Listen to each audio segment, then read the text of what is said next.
જય માતાજી મિત્રો. મિત્રો, આપણે નિત્ય દેવીના કવચનો પાઠ કરવો જોઈએ.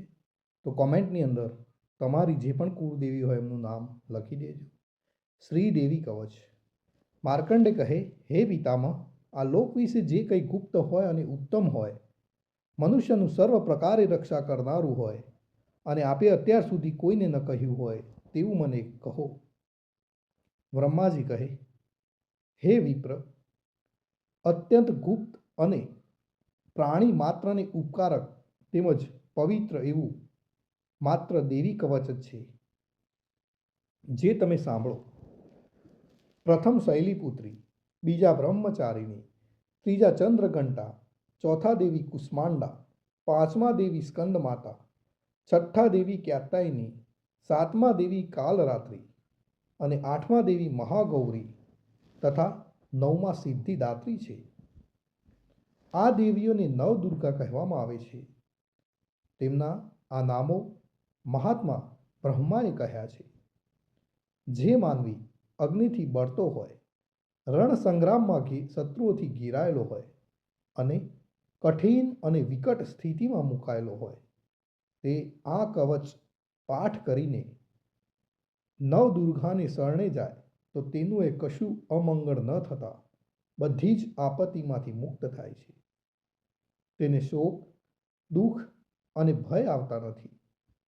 જે મનુષ્ય ભક્તિથી દેવીનું સ્મરણ કરે છે, તેની દરેક પ્રકારે અભિવૃદ્ધિ થાય છે. હે દેવેશ્વરી, જે તમારું સ્મરણ કરે છે તેનું તમે રક્ષણ કરો છો, તેમાં કોઈ શંકાને સ્થાન નથી.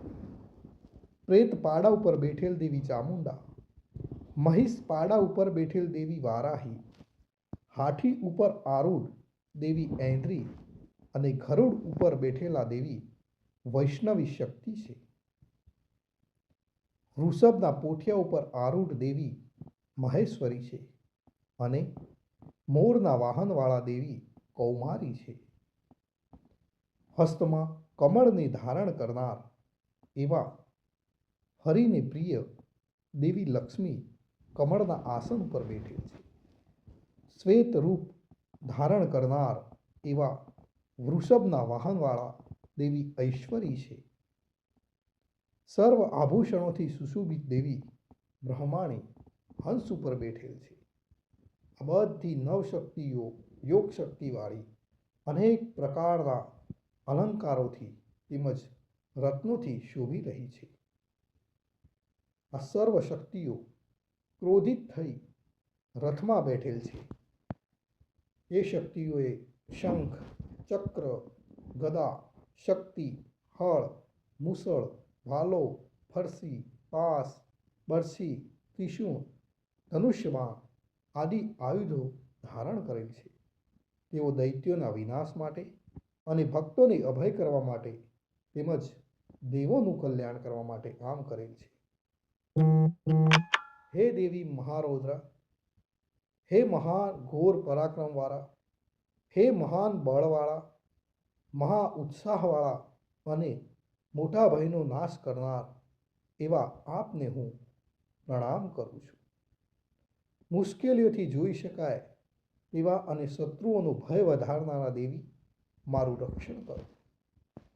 પૂર્વમાં ઐંદ્રી દેવી અને અગ્નેય કોણમાં આગ્નેય દેવી મારું રક્ષણ કરો.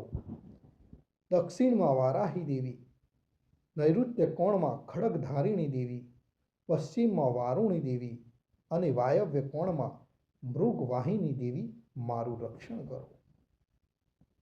ઉત્તર દિશામાં કૌમારી દેવી, ઈશાન ખૂણામાં ત્રિશૂળધારિણી દેવી, ઉપર આકાશની ભાગમાં બ્રહ્માણી દેવી અને નીચેના ભાગે વૈષ્ણવી દેવી મારું રક્ષણ કરો. આ રીતે પ્રેતના વાહનવાળા ચામુંડા દસેય દિશાઓમાં તેમજ મારી આગળની બાજુએ જયાદેવી અને પાછળની બાજુએ વિજયાદેવી મારું રક્ષણ કરો. મારી ડાબી બાજુએ અજિતા દેવી, જમણી બાજુએ અપરાજિતા દેવી, મારી શિખાનું ઉદ્યોતિ દેવી રક્ષણ કરો અને મારા મસ્તક ઉપર રહી ઉમાદેવી મારું રક્ષણ કરો. મારા કપાળનું માલાધારક દેવી, મારી ભ્રમરોનું યશસ્વિની દેવી, મારી ભ્રુકુટીનું ત્રિનેત્રા દેવી અને મારી નાસિકાનું યમઘંટા દેવી રક્ષણ કરો. મારા બે નેત્રોનું શંખીની દેવી રક્ષણ કરો. મારા બે કાનનું દ્વારવાસીની દેવી રક્ષણ કરો. બે ગાલોનું કાલિકા દેવી રક્ષણ કરો અને કાનના મૂળનું સાંકરી દેવી મારું રક્ષણ કરો. મારી નાસિકાના મધ્ય ભાગનું સુગંધા દેવી રક્ષણ કરો. ઉપરના હોઠનું ચર્ચિકા દેવી રક્ષણ કરો. નીચલા હોઠનું અમૃતકલા દેવી રક્ષણ કરો અને જીભનું સરસ્વતી દેવી રક્ષણ કરો. મારા દાંતનું કૌમારી દેવી રક્ષણ કરો. કંઠ પ્રદેશનું ચંડિકા દેવી રક્ષણ કરો. દાઢીના નીચેના ભાગનું ચિત્રઘંટા દેવી અને તાળવાનું મહામાયા દેવી રક્ષણ કરો. મારી દાઢીનું કામાક્ષી દેવી, મારી વાણીનું સર્વમંગલા દેવી, ગળાનું ભદ્રકાળી દેવી અને કરોડરજ્જુનું ધનુર્ધરી દેવી રક્ષણ કરો.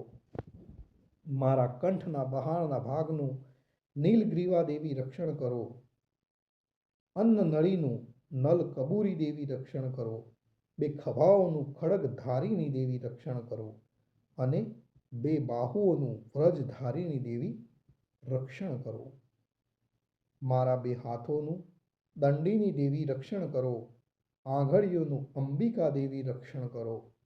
નખોનું સુલેશ્વરી દેવી રક્ષણ કરો અને કુક્ષીનું નલેશ્વરી દેવી રક્ષણ કરો. મારા સ્તનોનું મહાદેવી રક્ષણ કરો. મનનું શોકનાશક દેવી રક્ષણ કરો. હૃદયનું લલિતા દેવી રક્ષણ કરો અને ઉદરનું ત્રિશૂળધારીની દેવી રક્ષણ કરો. મારી નાભીનું કામિની દેવી રક્ષણ કરો. ગૃહ ભાગનું ગૃહેશ્વરી દેવી રક્ષણ કરો. લિંગનું પૂતના કામિકા દેવી રક્ષણ કરો અને ગુદાનું મહિષવાહિની દેવી રક્ષણ કરો. મારી કેડનું ભગવતી દેવી રક્ષણ કરો. બે ઘૂંટણોનું વિંધ્યવાસિની દેવી રક્ષણ કરો. બે જાંઘોનું સર્વ મનોરથ પૂર્ણ કરનાર મહાબળવાન દેવી રક્ષણ કરો. મારી પગની ઘૂંટીઓનું નારસિંહ દેવી રક્ષણ કરો. પગના પાછળના ભાગનું તૈજસી દેવી રક્ષણ કરો. પગની આંગળીઓનું શ્રીદેવી રક્ષણ કરો અને પગના તળિયાનું તલવાસીની દેવી રક્ષણ કરો. મારા નખનું દ્રષ્ટા કરાલી દેવી, કેસનું ઊંચા લાંબા કેસવાળા દેવી, રૂવાટાના છિદ્રોનું કૌબેરી દેવી અને ચામડીનું વાઘેશ્વરી દેવી રક્ષણ કરો. મારા લોહી, મજ્જા, ચરબી, માંસ, હાડકાનું પાર્વતી દેવી રક્ષણ કરો. મારા આંતરડાનું કાલરાત્રિ દેવી રક્ષણ કરો અને પિત્તનું મુક્તેશ્વરી દેવી રક્ષણ કરો. મારા હૃદય કમળમાં પદ્માવતી દેવી, કફનું ચૂડામણી દેવી, નખોના તેજનું જ્વાલામુખી દેવી અને સર્વ સાધાઓનું અભેદા દેવી રક્ષણ કરો. મારા વીર્યનું બ્રહ્માણી દેવી, છાયાનું છત્રેશ્વરી દેવી અને અહંકાર મન બુદ્ધિનું ધર્મચારિણી દેવી રક્ષણ કરો. મારા પ્રાણ, અપાન, વ્યાન, સમાન, ઉદાન એ પ્રાણોનું વ્રજહસ્તા દેવી અને પ્રાણનું કલ્યાણ શોભના દેવી રક્ષણ કરો. મારા રૂપ, રસ, ગંધ, શબ્દ, સ્પર્શનું યોગિની દેવી રક્ષણ કરો અને સત્વ, રજ, તમ ગુણોનું નારાયણી દેવી નિરંતર રક્ષણ કરો. મારા આયુષ્યનું વારાહી દેવી રક્ષણ કરો. ધર્મનું વૈષ્ણવી દેવી રક્ષણ કરો અને યશ, કીર્તિ, લક્ષ્મી, વિદ્યાનું ચક્રીની દેવી રક્ષણ કરો. મારા ગોત્રનું ઇન્દ્રાણી દેવી રક્ષણ કરો. મારા પશુઓનું ચંડિકા દેવી રક્ષણ કરો. મારા પુત્રોનું મહાલક્ષ્મી દેવી રક્ષણ કરો અને મારી પત્નીનું ભૈરવી દેવી રક્ષણ કરો. મારા પંથનું સુભદ્રા દેવી રક્ષણ કરો.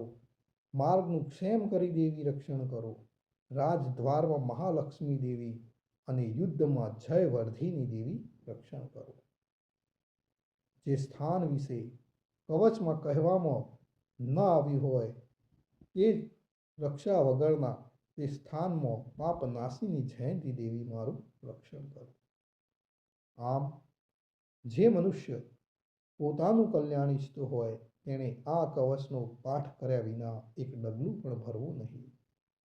આ કવચથી રક્ષાયેલ માનવી નિરંતર જ્યાં જ્યાં જાય છે ત્યાં ત્યાં તેને અર્થ લાભ, વિજય અને બધી જ કામનાઓ પરિપૂર્ણ થાય છે.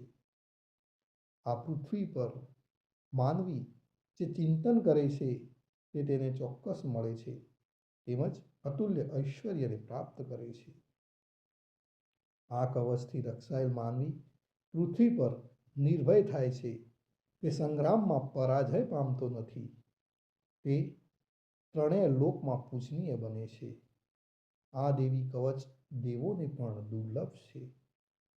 જે મનુષ્ય સવારે, બપોરે અને સાંજે શ્રદ્ધાપૂર્વક થઈ હંમેશા નિયમ રાખી પાઠ કરે છે તે દેવી શક્તિને પામે છે. તેનો ત્રણેય લોકમાં જય થાય છે અને તે 100 વર્ષનું આયુષ્ય ભોગવે છે. આ કવચનો પાઠ કરનાર મનુષ્યના વિસ્ફોટક, દાદર, ખસ, ખુજલી આદિ ચામડીના દર્દો નાશ પામે છે. વિષ પણ નાશ પામે છે. મારણ, મોહન, ઉચાટન, મંત્ર, તંત્ર વિદ્યા, પૃથ્વી પરના, આકાશના, જળમાંના ઉત્પન્ન થનારા અને દંશ દેનારા જંતુઓ અને કુળના દુષ્ટ દેવતાઓથી થયેલ દોષો તેમજ માલા, શાકિની, ડાકિની, ક્રૂર ગ્રહો, ભૂત, પિશાચ, યક્ષ, ગંધર્વ, રાક્ષસો, બ્રહ્મ રાક્ષસો, વેતાલ, કુષ્માંડા, ભૈરવ આદિ વગેરેના દોષો, અશુભો આ કવચ ધારણ કરનારને લાગી શકતા નથી. તેના દર્શન માત્રથી જ નાશ પામે છે, અગર તો નાસી જાય છે. કવચ ધારણ કરનારને શ્રેષ્ઠ માન, તેજની વૃદ્ધિ, રાજ્ય, ઐશ્વર્ય અને કીર્તિ પ્રાપ્ત કરે છે. જે આ કવચનો પાઠ કર્યા પછી ચંડી પાઠ કરે છે તો તેનો યશ વધે છે. જ્યાં સુધી પર્વત, વન, ઉપવન સહિત પૃથ્વી રહે છે ત્યાં સુધી તેના પુત્ર, પૌત્રાદિ સંતાન, વંશ કાયમ રહે છે. મહામાયાની કૃપાથી તે મૃત્યુ બાદ પણ દેવોને દુર્લભ એવું શાશ્વત સ્થાન મેળવે છે. તે શ્રેષ્ઠ રૂપ મેળવીને શિવની સાથે આનંદ કરે છે. ઇતિ શ્રી હરિહર બ્રહ્માવીર દિવ્યામ કવચમ સંપૂર્ણ. મિત્રો, કોમેન્ટની અંદર તમારી જે પણ કુળદેવી હોય તેમનું નામ લખવાનું ભૂલશો નહીં. જય માતાજી.